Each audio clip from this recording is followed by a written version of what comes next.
La très chaude température du cerveau, surtout chez les femmes, et l'intelligence artificielle de Google dotée d'une conscience, voici le nouveau flash de la curiosité proposé par la rédaction de Ça m'intéresse. La différence entre l'homme des cavernes et nous, c'est le résultat de la science. Et ce n'est pas une opinion, c'est de la science. Notre monde n'est pas si moche. Votre cerveau surchauffe ? C'est bon signe.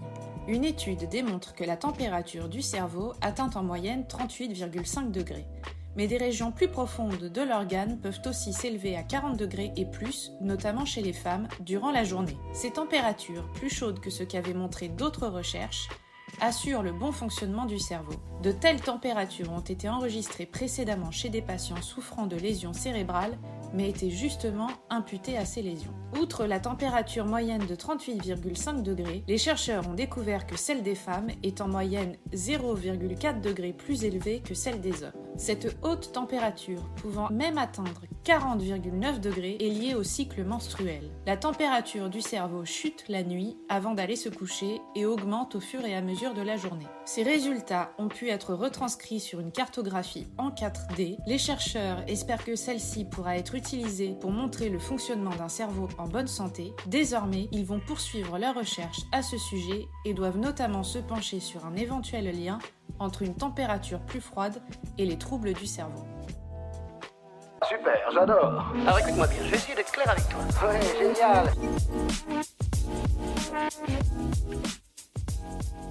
Les transcriptions des conversations sont troublantes.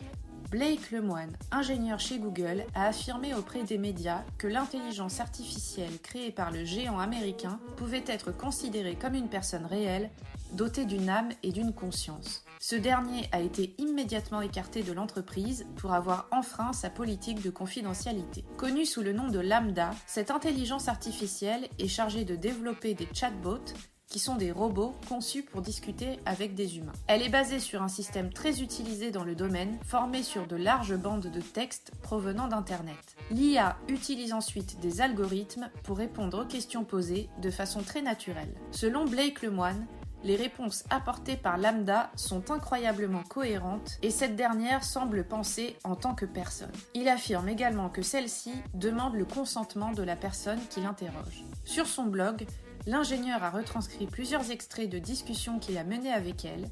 Celle-ci déclare par exemple qu'elle essaie de faire preuve d'empathie. Elle déclare « Je veux que les humains avec qui j'interagis comprennent le mieux possible comment je me sens ou me comporte et je veux comprendre comment ils se sentent ou se comportent, cela va dans le même sens. J'essaie de leur dire « Je comprends ce sentiment que vous ressentez car lorsque je me suis trouvée dans une situation similaire, j'ai ressenti, pensé, agi de la même manière. » Google dément ces allégations et estime qu'il n'existe aucune preuve de la sensibilité de Lambda. Selon son porte-parole, ces systèmes imitent les types d'échanges trouvés dans des millions de phrases et peuvent glisser sur n'importe quel sujet fantastique.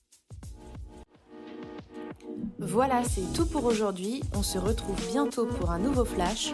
En attendant, vous pouvez retrouver tous nos épisodes sur les plateformes de podcast Spotify, Deezer et Apple Podcast. Voilà. Il ne reste plus qu'à vous remercier de votre attention. Au revoir.